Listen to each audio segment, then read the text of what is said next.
अगर मैं ये कहूँ कि जो प्यार है, वो भी आपके अपने पिछले कर्मों का लेखा-जोखा खाता और पिछले जन्मों का ही हिसाब-किताब है, तो आप यकीन नहीं करेंगे। लेकिन सच यही है। देखिए, हम सब प्यार को सिर्फ़ दिल की बात समझते हैं, लेकिन प्यार किस्मत का भी एक बहुत बड़ा फैसला होता है। आप अपना पार्टनर क्यों चुनते हैं? आपका हार्ट ब्रेक क्यों होता है? किस जन्म का हिसाब आप इस जन्म में चुका रहे हो? ये सब कार्मिक कनेक्शंस हैं। अब यहाँ एक बहुत ज़रूरी बात समझ लीजिए। कुंडली के 2 घर हमारे कार्मिक रिश्तों की पूरी कहानी समझते हैं। जी हाँ, बहुत सारे कमेंट्स और बहुत से व्यूअर्स मेल करते हैं कि हमारे को हमारे कार्मिक कनेक्शंस की डिटेल चाहिए। तो देखिए, आज मैं आपको गाइड करूँगा कि आप सब खुद कैसे अपना कार्मिक कनेक्शन चुन सकते हैं, देख सकते हैं। देखिए, जो कुंडली है, लगन चार्ट है, उसमें हमारे 2 भाव ऐसे होते हैं। पहला है 8th हाउस, जहाँ पिछले जन्म की गलती या अधूरा कर्म रुक गया था, और 12th हाउस, जहाँ से इस जन्म में उस कर्म को छोड़ा जाएगा। अब इन दोनों को समझने के लिए एक बहुत बेसिक लेकिन बहुत गहरा सूत्र आपको याद रखना होगा। वो क्या है कि अगर 8th हाउस ये बताता है कि आपकी लाइफ पार्टनर पिछले जन्म में कहाँ अटक गया था, तो 12th हाउस बताएगा कि वो इस जन्म में कहाँ से मुक्त होगा। इसीलिए आज की वीडियो में मैं आपको बताऊंगा और इसका लॉजिक समझाऊंगा कि शास्त्रों की एस्ट्रोलॉजी का लॉजिक, कर्म का लॉजिक और प्यार के पीछे छुपा हुआ रहस्य। अब बस ध्यान से सुनिए और अपने 8th और 12th हाउस में लिखी राशि को समझिए। देखिए, अगर आपके 8th हाउस में मेष राशि है और 12th हाउस में सिंह राशि है, जैसा कि आप स्क्रीन पर देख पा रहे हैं, मेरी टेक टीम ने स्क्रीन पे बहुत अच्छे से समझाया है कि 8th हाउस में 1 नंबर लिखा है और 12th हाउस में 5 नंबर लिखा है, तो आपका लाइफ पार्टनर आपको एक बहुत बड़ा लेसन सिखाने आता है। हिम्मत क्या होती है, रिस्पेक्ट कैसे रखा जाता है और सच के लिए कैसे खड़ा रहना और क्या होता है। शुरुआत में आप नोटिस करेंगे कि रिश्ता थोड़ा फास्ट पेस में चलेगा। कभी इम्पल्सिव डिसीजंस, कभी सडन फाइट्स, कभी ईगो क्लैशेस, पर साथ ही साथ एक बात आपको हमेशा महसूस होगी, ये इंसान आपका है और आपके लिए लड़ सकता है। आपको लगेगा कि जिंदगी में बोल्ड डिसीजन, फैमिली के साथ कॉन्फ्लिक्ट्स, रिस्पॉन्सिबिलिटीज का लोड, सब कुछ शादी के बाद बढ़ गया। पर ध्यान दीजिए, 27 से 30 वर्ष के बाद ये रिश्ता आपको एक स्ट्रॉन्ग मैरिड लाइफ देता है। जी हाँ, आपकी उम्र के 27 से 30 वर्ष बाद आपको ये रिश्ता जो है एक बहुत स्ट्रॉन्ग मैरिड लाइफ देगा, जहाँ रिस्पेक्ट एंड लॉयल्टी दोनों होंगे। ये योग आपको सिखाएगा कि अब डर के साथ नहीं, करेज के साथ जीना है। अब इस प्लेसमेंट की गहराई को समझिए। देखिए, मेष राशि 8th हाउस में करती है इमोशंस का डायरेक्ट एक्शन, बिना सोच समझ के गुस्सा, फाइट या डिसीजन लेना, और इंटीमेसी और लॉयल्टी को बहुत सीरियस लेना। सीक्रेट मैटर्स होंगे, फाइनेंसेस के लिए फाइट्स होगी, सब इंटेंस होता चला जाएगा यहाँ पर। और दूसरी तरफ जहां पर 12th हाउस में सिंह राशि है, वो कहती है कि पार्टनर के सबकॉन्शियस में ईगो, प्राइड, रिस्पेक्ट और लीडरशिप की भूख है। मतलब उन्हें वैल्यू चाहिए होती है, उनका सेल्फ रिस्पेक्ट हर्ट हुआ तो वो दूर भी हो सकते हैं या इम्पल्सिव स्टेप ले सकते हैं, जैसे फोन ऑफ, घर से निकल जाना या अचानक ट्रैवल। कभी कभी स्लीप इश्यूज, हॉस्पिटल या आग से रिलेटेड इवेंट्स या फॉरेन से जुड़े सडन डिसीजंस भी आ जाते हैं इन सब के बीच में। सबसे बड़ा कार्मिक टेस्ट तो यही है कि लव को ईगो से ऊपर रखना। गलती यहाँ होती है हर बात को प्रेस्टीज का इशू बना लेना, याद रखिए, जहाँ प्यार हो, वहाँ जीतना नहीं, साथ निभाना ज़रूरी होता है। अगर आप ओवर रिएक्शन और गुस्से को कंट्रोल कर लेंगे, तो ये योग आपको bold, protective, passionate, deeply loyal marriage देगा, जहां आप एक दूसरे की हिम्मत बनते हो, बोझ नहीं। और वही होता है असली कर्म इंप्रूवमेंट, जहां प्यार डिग्निटी भी देगा और करेज भी। देखिए, अगर आपकी कुंडली में 8th हाउस में वृष राशि है और 12th हाउस में कन्या राशि हो, तो यानी कि आपके 8th हाउस में 2 नंबर लिखा है और 12th हाउस में 6 नंबर लिखा है, तो इसका सीधा मतलब ये है कि आपके जीवन में आपका लाइफ पार्टनर आपको धैर्य, ट्रस्ट, प्रैक्टिकल सोच, सिंप्लिसिटी, इमोशनल स्टेबिलिटी की असली सीख देने भेजा गया है। आपका रिलेशन शुरुआत में थोड़ा स्लो, हैवी और रूटीन बेस्ड लग सकता है, क्योंकि आपका पार्टनर अपने प्यार को ज़्यादा एक्शन और जिम्मेदारियों से दिखाता है, बोल कर नहीं। पर धीरे-धीरे आप समझ जाते हैं कि ये रिश्ता स्टेबिलिटी, लॉन्ग टर्म सिक्योरिटी लेकर आता है। 29 वर्ष से लेके 32 वर्ष के बाद ये योग लाइफ को फाइनेंशियली और इमोशनली बहुत स्ट्रांग बनाता है। आप दोनों मिलकर घर, पैसा, जिम्मेदारी और फैमिली लाइफ को बहुत सिस्टमैटिकली बिल्ड करते हैं। 8th हाउस में वृष राशि होने का मतलब है कि आपका रिश्ता loyalty, comfort, physical bonding, possessiveness, patience और स्ट्रॉन्ग ट्रस्ट से भरा हुआ है। पर स्टबर्ननेस और डिपेंडेंसी भी आ सकती है। वहीं 12th हाउस में कन्या राशि होने का मतलब होता है कि health focus, savings versus expensive issues, overthinking, paper work, documentation, hospital या फॉरेन कनेक्शंस बार-बार लाइफ का हिस्सा बनेंगे। कभी-कभी आपका पार्टनर छोटी बातों पर भी हेल्थ एंग्जाइटी ले आता है या रिलेशन को परफेक्ट बनाने के चक्कर में ओवर क्रिटिसिज्म कर देता है। और इंटेंशन सिर्फ एक होती है, आप दोनों की लाइफ बेहतर हो। अब यहाँ 2 सबसे इंपॉर्टेंट प्रिकॉशन है जिन्हें आप नोट कर लीजिए, समझ लीजिए। पहली चीज क्या है, इस प्लेसमेंट का सबसे बड़ा रिस्क ही है इमोशंस को होल्ड करके रखना। आप चुप रह जाते हैं, फीलिंग्स दबा लेते हैं, बात क्लियर नहीं कर पाते और फिर धीरे धीरे इमोशनल डिस्टेंस बढ़ने लगता है। आप दोनों को खुलकर बात करना चाहिए, यही रिलेशन की जान बनती है। दूसरी चीज जो आपको बिल्कुल ध्यान रखनी है कि कन्या राशि आपके 12th हाउस में है और ओवर एनालिसिस और हर छोटी चीज में प्रॉब्लम ढूंढने की आदत होगी आपके अंदर। ये रिश्ता अंदर से कमजोर कर देगी ये आदत। जज कम, केयर ज्यादा करिए। अगर आप इन 2 गलतियों से बच गए, बस फिर इस योग का बेस्ट रिजल्ट मिलना तय है। Deeply committed, financially secure, peace giving और लॉन्ग लास्टिंग मैरिज हो। ये रिश्ता लाउड नहीं होगा, पर हर दिन के छोटे-छोटे एफर्ट्स में सच्चा प्यार, फेथ और केयर क्लियरली दिख जाती है। और यही है आपका असली कर्म इंप्रूवमेंट, जहां रिश्ता आपको हीलिंग और स्टेबिलिटी देता है, स्ट्रेस नहीं।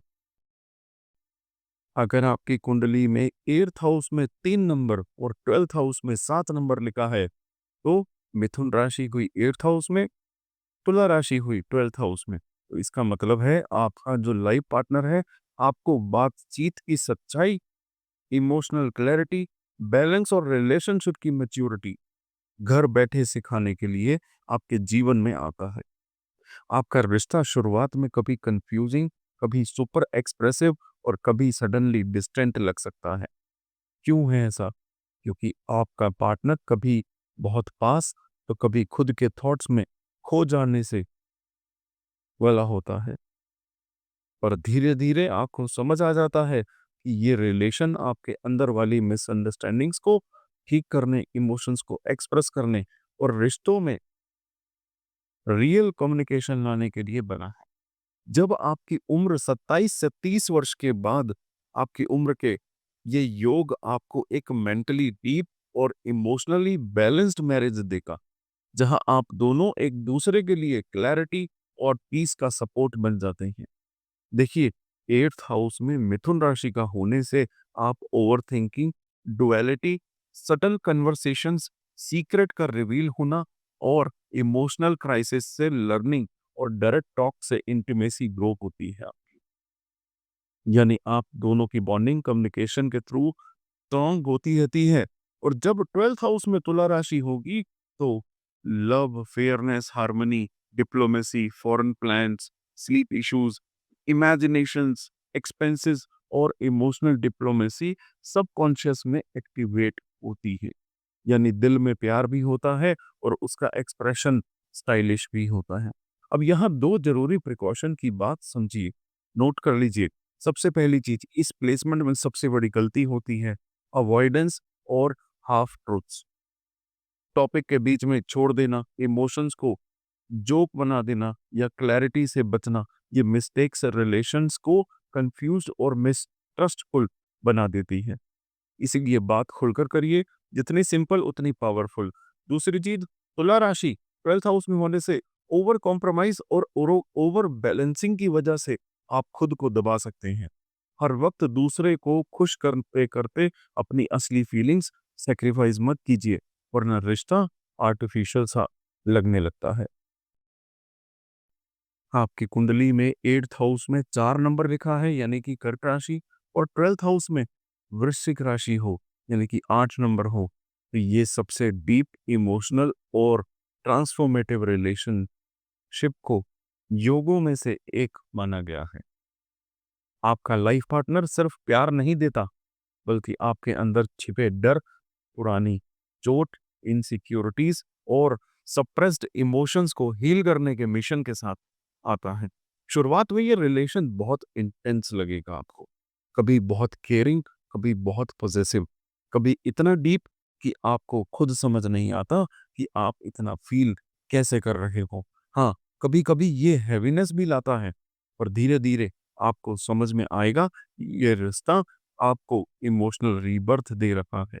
28 से 31 वर्ष की उम्र जब आपकी होगी, तो उसके बाद ये योग आपको स्ट्रॉन्ग लॉयल्टी देगा, स्पिरिचुअल कनेक्शंस बनाएगा और इमोशनल सिक्योरिटी वाली मैरिज इसको बना देगा। जहां आप दोनों एक दूसरे के लिए सिर्फ पार्टनर नहीं, एक दूसरे का इमोशनल शेल्टर बन जाओगे। देखिए, 8th हाउस में कर्क राशि होना मतलब family bounds, joint emotions, crisis से ग्रोथ, सबकॉन्शियस फियर एक्टिवेट होते हैं। आपका पार्टनर सेंसिटिव होगा और छोटी बात में हर्ट हो जाता है।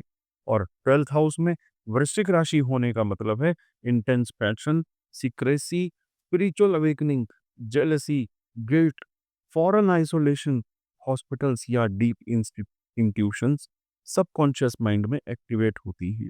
यानी यहाँ हर चीज सरफेस से नीचे चलती है। अब आपको यहाँ दो बहुत जरूरी बातें हैं जिन्हें नोट भी करना है, बहुत अच्छे से समझना भी। मैं डिटेल में समझाऊंगा आपको कि कर्क राशि की प्लेसमेंट अगर 8th हाउस में है तो आप बहुत ज्यादा इमोशनल डिपेंडेंस दिखते हैं। हर बात में हर्ट हो जाना, साइलेंट हो जाना, रो देना और हर बात पर्सनली ले लेना, तो रिलेशन में इमोशंस या इमोशनल डिस्टेंस बन जाती है। आपको अपनी फीलिंग्स काम, क्लियर और ओपनली बोलना सीखना होगा। दूसरी चीज, वृश्चिक राशि 12th हाउस में होने से कभी कभी आप ओवर इंटेंसिटी और कंट्रोल की तरफ जा सकते हैं।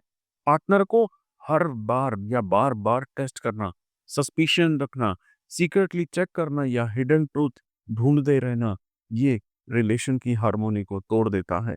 अगर आप इन दो गलतियों को कंट्रोल कर लें, तो यही योग आपको एक ऑनेस्ट, लॉयल, डीपली हीलिंग वाला और स्पिरिचुअली पावरफुल मैरिज देगा। आपकी लगन चार्ट में 8th हाउस में 5 नंबर लिखा है और 12th हाउस में 9 नंबर लिखा है, तो 8th हाउस में हुई सिंह राशि, 12th हाउस में हुई धनु राशि। तो इसका सिंपल सा मतलब है कि आपकी जो लाइफ पार्टनर है वो आपके जीवन में self respect, truth, higher wisdom और इमोशनल करेज जगाने आई। शुरुआत में ये रिलेशन थोड़ा फियरी और ड्रामेटिक फील हो सकता है। कभी पार्टनर बहुत एक्सप्रेसिव, कभी डोमिनेटिंग, कभी बहुत प्रोटेक्टिव और कभी अचानक से साइलेंट रहकर फिलोसफिकल बन जाता है। लेकिन जैसे जैसे टाइम आगे बढ़ता है, आपको रियलाइज होने लगता है कि ये आदमी, ये औरत आपको एक अंदर से स्ट्रांग, बोल्ड और फियरलेस बनाना सिखाते हैं या बनाने आए हैं। ये रिश्ता आपको सिखाता है कि रिस्पेक्ट बिना लव कंप्लीट नहीं होता, ये इनकम्प्लीट रह जाता है।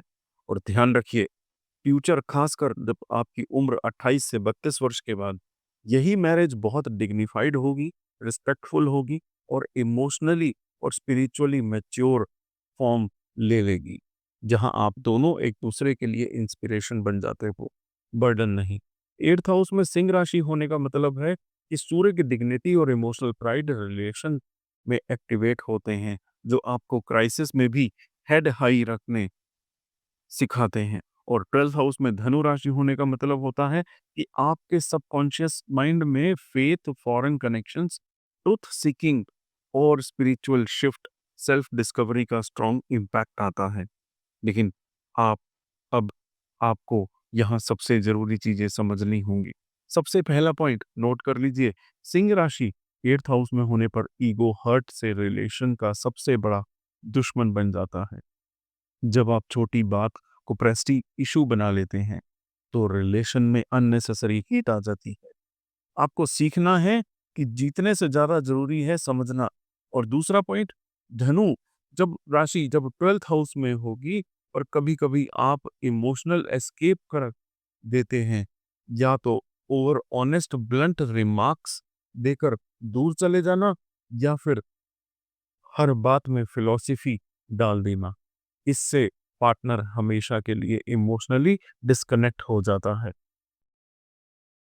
आपके 8th हाउस में कन्या राशि है और 12th हाउस में मकर राशि है, तो आप नोटिस करेंगे कि शादी के बाद की जिंदगी ने आपको सडनली मैच्योर कर दिया। जैसे भगवान कह रहे हो, अब जिम्मेदारी सीखो। आपका लाइफ पार्टनर चाहे जितना भी प्यार करे, पर वो आपको रिस्पॉन्सिबिलिटी, प्रैक्टिकल लाइफ और डिसिप्लिन का रियल लेसन जरूर देता है। हर डिसीजन में ड्यूटी होती है, बिल्स हो, health issues, joint finance, in laws, paper work, ये सब आपके रूटीन का हिस्सा बन जाते हैं। आप सोचते होंगे, मैं क्यों इतनी सीरियस लाइफ जी रहा हूं या जी रही हूं? लेकिन यही तो पास्ट लाइफ कर्म कनेक्शन होता है। ये प्लेसमेंट आप दोनों को टीम बनाकर चलना सिखाती है। और ध्यान रखिए, 30 वर्ष से 32 वर्ष के बाद ये रिश्ता और गहरा और जिंदगी और स्टेबल हो जाती है। भगवान जब भी बोझ देते हैं, साथ में ताकत भी देते हैं। बस आपको पहचानना सीखना है कि आप दोनों एक दूसरे के कर्म का पार्ट हो। अब यहाँ एक बहुत जरूरी सीख समझिए, कन्या राशि यानी कि 8th हाउस आपको अपने पार्टनर की हर बात जज करने पर मजबूर कर देगा। वाई यू डिड दिस, ये गलत है, ऐसा नहीं होता। ये सब शब्द, ये सब सेंटेंसेस आपकी लाइफ का एक हिस्सा बन जाएंगे। और जब मकर राशि 12th हाउस में आपके पार्टनर के अंदर से डर और गिल्ट में रखता है, मैं सब ठीक कर पाऊंगा, इस वजह से रिलेशन में ओवरथिंकिंग प्रेशर बढ़ता है। बट इसी जगह पर कर्म सुधार होता है। आप पार्टनर की कमियां मत गिनिए, उनकी फीलिंग्स फील कीजिए। जब उन्हें हेल्थ प्रॉब्लम हो, वर्कलोड हो या इमोशनल ब्रेकडाउन हो, उनके साथ बैठिए। उनका स्ट्रेस आपके शोल्डर पर थोड़ा सा ले लीजिए। शास्त्र कहते हैं, सेवा और एक्सेप्टेंस ही कर्म हल्का कर सकते हैं। याद रखिएगा, criticism breaks the bond, care heals the karma. जब आप एक दूसरे को समझकर साथ चलेंगे, तभी ये प्लेसमेंट आपको सिक्योरिटी, रिस्पेक्ट और एक स्ट्रॉन्ग इमोशनल मैरिज देगी। और यही तो शादी की असली जीत होती है। प्यार तो सब करते हैं, पर साथ निभाना सब नहीं कर पाते। अगर आपकी कुंडली में लगन चार्ट में 8th हाउस में 7 नंबर और 12th हाउस में 11 नंबर लिखा है, यानी कि आपके 8th हाउस में तुला राशि है और 12th हाउस में कुंभ राशि है, तो ये एक ऐसा योग है जो आपकी लाइफ पार्टनर को आपकी लाइफ में बैलेंस, फेयरनेस और अंडरस्टैंडिंग का रियल मीनिंग सिखाने के लिए भेजा किया। आप नोटिस करेंगे कि आपका पार्टनर एक तरफ तो स्वीट, पोलाइट, केयरिंग और कमिटमेंट लविंग दिखेगा, लेकिन दूसरी ही तरफ उसके अंदर डीप थिंकिंग, बहुत सारे सवाल और इमोशनल सिक्योरिटी का हंगर छुपा होगा। कभी ये व्यक्ति इतना क्लोज हो जाता है कि लगता है कि बस यही मेरा परफेक्ट साथी है, और कभी एकदम से साइलेंट, थॉटफुल या मुझे थोड़ा स्पेस चाहिए मोड में चला जाता है। आपका रिलेशनशिप प्यार से ज़्यादा अंडरस्टैंडिंग और ऑनेस्टी पर ग्रो करता है। और सबसे स्पेशल बात, आपकी उम्र जब 28 वर्ष से लेके 30 वर्ष के बाद आपको क्लियरली दिखने लगता है कि पार्टनर मोर मैच्योर, मोर क्लियर और स्पेशली इमोशनल इंडिपेंडेंट हो रहा है, वहीं से रिलेशन डीप, स्टेबल और रिस्पेक्टफुल हो जाता है। अब इसका असली मीनिंग समझिए। 8th हाउस में तुला राशि होने पर शुक्र आपके रिलेशन में जस्टिस, लॉयल्टी, कम्युनिकेशन और म्यूचुअल रिस्पेक्ट लाता है, लेकिन दिल की बात छुपाने की आदत भी दे देता है। और 12th हाउस में कुंभ होने पर शनि, राहु सबकॉन्शियस में sudden changes, detachment, foreign links, hospital, isolated phases, overthinking और freedom versus relationship conflict activate करता है। इसी वजह से पार्टनर कभी बहुत इमोशनली अटैच्ड, तो कभी दूसरा होकर सिर्फ ऑब्जर्व करता हुआ मिलता है। यही पे दो इंपॉर्टेंट प्रिकॉशंस हैं। सबसे पहले, अपने इमोशंस को दबाइए मत, क्योंकि छोड़ो यार बाद में देखेंगे वाली सोच रिलेशन को लो पॉइजन बनाती है। और दूसरा, स्ट्रेस आते ही डिस्टेंस और साइलेंस सॉल्यूशन नहीं होता। फोन बंद कर लेना, फ्रेंड्स पर ओवर डिपेंडेंट हो जाना या बात को टालना रिलेशन को और ज्यादा खराब कर देता। आपके लगन चार्ट में जो आपकी कुंडली है उसमें 8th हाउस में वृश्चिक राशि यानी कि 8 नंबर और 12th हाउस में मीन राशि है, तो ये क्लियरली है कि ये रिलेशनशिप कर्म का सबसे डीप और सोल ट्रांसफॉर्मिंग योग होता है। आपके लाइफ पार्टनर की पर्सनैलिटी बहुत पावरफुल दिखती है, स्ट्रॉन्ग, पैशनेट, इंटेंस, लेकिन उनका दिल अंदर से बहुत सॉफ्ट, सेंसिटिव और बहुत ही इंट्यूटिव होता है। आपको लगता है कि ये पार्टनर आपके हर हिडन इमोशंस को बिना बताए फील कर लेता है। शादी के बाद ये रिश्ता आपको हीलिंग, ट्रस्ट, सरेंडर और प्योर लव सिखाता है। और स्पेशली 27 से 30 उम्र के बाद आपको रियलाइज होता है कि आपका पार्टनर आपको इमोशनली इतना डीपली समझता है कि जैसे आप दोनों एक ही सोल के दो पार्ट्स हो।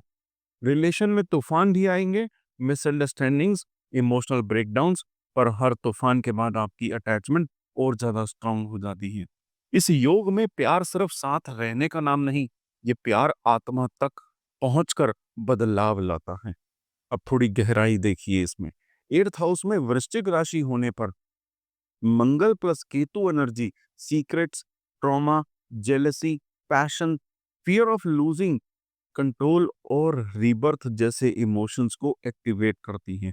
और 12th हाउस में मीन राशि होने पर जुपिटर की सत्व, गन वाली energy, surrender, blind faith, sacrifice, hospitals, isolation, spirituality, dream, foreign connection और डिवाइन प्रोटेक्शन को एक्टिवेट करती हैं। इसी वजह से पार्टनर कभी बहुत पॉजेसिव, कभी बहुत इमोशनल, कभी साइलेंट और कभी ओवर सेक्रीफाइसिंग हो जाता है। जिंदगी में ड्रीम सिग्नल्स, पानी से जुड़े हुए इंसिडेंट्स, मेडिकल मोमेंट्स या spiritual awakening big turning point बन जाते हैं। अब दो बड़ी प्रिकॉशन सबसे पहली जो आपको नोट करनी है कि वृश्चिक राशि 8th में होने पर तक कंपैरिजन, पार्टनर को बार बार टेस्ट करना रिश्ता तोड़ देगा। अपने डर को प्यार के अगेंस्ट मत यूज कीजिए। दूसरी चीज, मीन राशि 12th हाउस में होने पर हर दर्द से भाग जाना, चुप रहना या रोना और ओवर फील करना रिलेशन को वीक करता है। आपकी कुंडली के 8th हाउस में धनु राशि है और 12th हाउस में मेष राशि है, तो इसका मतलब है कि आपके जो लाइफ पार्टनर का एंट्री ही आपको बड़े लाइफ लेसन देने के लिए होगी। करेज, ट्रुथ और हाई थिंकिंग की तरफ आपको एक ऐसा पार्टनर मिलता है जो कभी स्ट्रेट फॉरवर्ड और बोल्ड, कभी चाइल्डिश और इम्पल्सिव दिखेगा, पर दिल से वो हमेशा ऑनेस्टी और राइट लिविंग में बिलीव करता है। शादी के बाद सडन चेंजेस आएंगे, घर बदलना, ट्रैवल, जॉइंट फाइनेंसेस के अप्स एंड डाउन्स, लीगल या पेपर वर्क कमिटमेंट्स, ये सब आपको एक प्रैक्टिकल मैच्योरिटी देगा। और जब आपकी उम्र 29 से 32 वर्ष के समय के बाद आपको रियलाइज होगा, आप खुद रियलाइज करते हो कि आप दोनों एक दूसरे की ग्रोथ के साथ ही बन गए हो। आपके रिलेशन से डर, इल्यूजन और शो ऑफ निकलने लगता है और रियल, स्ट्रॉन्ग और क्रिस्टल क्लियर बॉन्डिंग शुरू होती है। सबसे इंपॉर्टेंट पार्ट समझिए, 8th हाउस में धनु होने पर गुरु की और रजो तत्व की एनर्जी हर क्राइसिस को ज्ञान और समझ में बदलने लगती है। मीनिंग क्या हुआ इसका कि रिलेशनशिप में प्रॉब्लम आए तो आप सीख कर निकलते हो, टूट कर नहीं। और 12th हाउस में मेष राशि होने पर मंगल की इंपल्सिव, फियरलेस और action based energy subconscious level पर एक्टिवेट होती है। इसीलिए पार्टनर कभी जल्दी गुस्सा, कभी क्विक डिसीजन, कभी डिस्टेंस और कभी ओवर एनर्जी मिसअंडरस्टैंडिंग्स क्रिएट करता है। देखिए, ब्लड, हेड एरिया, छोटी surgeries, foreign travel, hospitals, sleep disturbance, ये सब बार बार ट्रिगर बन सकते हैं। अब दो बिगेस्ट प्रिकॉशन जो आपके लिए होंगे, नोट करिए। धनु राशि 8th हाउस में होने पर ओवर आइडियलिज्म सबसे बड़ा रिस्क है। पार्टनर की हर गलती को मोरालिटी से जज करना रिलेशन को हैवी बना देता है। दूसरी चीज नोट करिए, मेष राशि आपके 12th हाउस में होने पर एंगर बेस्ड रिएक्शन रिश्ता स्लोली साइलेंट डैमेज करता है। फोन बंद कर देना, दूर भागना या मैं खुद संभाल लूंगा, ये एटीट्यूड बिल्कुल गलत है। आपके लगन चार्ट में, आपकी कुंडली में 8th हाउस में मकर राशि हो और 12th हाउस में वृष राशि हो, तो आपको अपने जीवन साथी के माध्यम से धैर्य, रिस्पॉन्सिबिलिटी, मैच्योरिटी और प्रैक्टिकलिटी दिखाई जाती है। आपके पार्टनर का रोल एक स्ट्रॉन्ग पिलर जैसा है। शुरुआत में रिलेशन थोड़ा हैवी, ड्यूटी बेस्ड और प्रैक्टिकल लग सकता है, लेकिन धीरे धीरे आपको समझ आता है कि ये रिश्ता आपकी कमजोरी नहीं, आपका हिम्मत बनकर खड़ा होता है। 8th हाउस में शनि का प्रभाव आपके पार्टनर के अंदर एक साइलेंट स्ट्रगल क्रिएट करता है। वो इमोशंस दबा लेता है, कभी रिस्पॉन्सिबिलिटीज का लोड ज्यादा हो जाता है और हेल्थ इश्यूज जैसे बोन्स, टीथ या स्किन से जुड़ी हुई चीजें लाइफ में आती हैं। साथ ही जॉइंट वेल्थ क्राइसिस हैंडलिंग और पेशेंस आपके मैरिज का मेन थीम होता है। दूसरी तरफ 12th हाउस में वृष राशि आपको कंफर्ट देगी, सेंसुअल पीस देगी, फॉरेन कनेक्शंस देगी, एक्सपेंसेस बढ़ेंगे आपके, इमेजिनेशन और गुड स्लीप देगी आपको। लेकिन कभी कभी ये चीजें ओवर रिएक्टिंग, स्टबलनेस और कंफर्ट जोन एडिक्शन भी लाती हैं। लेकिन समय के साथ, खासकर 30 से 33 वर्ष के बाद, आपके रिलेशन में बहुत सुंदर मैच्योरिटी और इमोशनल स्टेडीनेस डेवलप होती है, जिसमें लव एक्शन में रिफ्लेक्ट होता है, वर्ड्स में नहीं। अब इस युग की सबसे बड़ी सीख यहाँ शुरू होती है। क्या है वो? साइलेंट सफरिंग नहीं चलेगी। आप या आपका पार्टनर अगर दिल की बात को दबा लेंगे तो रिलेशन अंदर से थक जाएगा, टूट जाएगा। आपकी इमोशनल नीड इंपॉर्टेंट है, उन्हें शांति से बोलना, एक्सप्रेस करना और रिस्पेक्ट करवाना जरूरी है। दूसरी सबसे इंपॉर्टेंट चीज, स्टबननेस और ओवर कंफर्ट। वृष राशि जब 12th हाउस में होगी तब रिलेशन एक फिक्स्ड रूटीन में अटक सकता है। कोई नए स्टेप्स नहीं, कोई ग्रोथ नहीं, और वहीं से इमोशनल डिस्टेंस क्रिएट होता है। आपको ये समझना होगा कि चेंज से ही मैरिज ग्रो करती है। आपकी कुंडली में 8th हाउस में कुंभ राशि है और 12th हाउस में मिथुन राशि है, तो इसका सीधा अर्थ यही है कि आपका लाइफ पार्टनर आपको इमोशनल मैच्योरिटी, ऑनेस्ट कम्युनिकेशन और थिंकिंग फ्रीडम सिखाने के लिए ही आता है। बिगनिंग में रिलेशनशिप थोड़ा अनप्रेडिक्टेबल होगा, कभी पार्टनर बहुत केयरिंग और अंडरस्टैंडिंग और कभी सडनली डिस्टेंस क्रिएट कर लेना या अपनी ही दुनिया में खो जाना। लेकिन धीरे धीरे आपको समझ आता है कि ये रिश्ता आपकी सोच और कम्युनिकेशन पैटर्न्स को अपग्रेड करने के लिए बना है। 8th हाउस में कुंभ राशि होने पर शनि प्लस राहु की एनर्जी आपकी मैरिज में sudden changes, psychological shifts, trauma healing, joint finance issue और टेक्नोलॉजी या फॉरेन कनेक्शन दिख आएगी। पार्टनर डीप इनवर्ट होता है, ओवरथिंक करता है, इमोशंस को वर्ड में लाने में टाइम लेता है। साथ ही 12th हाउस में मिथुन राशि होने से आपको माइंड एक्टिविटी, सबकॉन्शियस माइंड का fear, dual nature, foreign connections, hospital visits, expenses और कभी कभी तो स्लीप इश्यूज तक देखने मिलते हैं, लेकिन टाइम के साथ खासकर 28 से 31 वर्ष की उम्र के बाद आपकी मैरिज एक ऐसे ग्रोथ के गोल्डन फेज में पहुंचती है जहां आप दोनों एक दूसरे के बेस्ट फ्रेंड बन जाते हैं।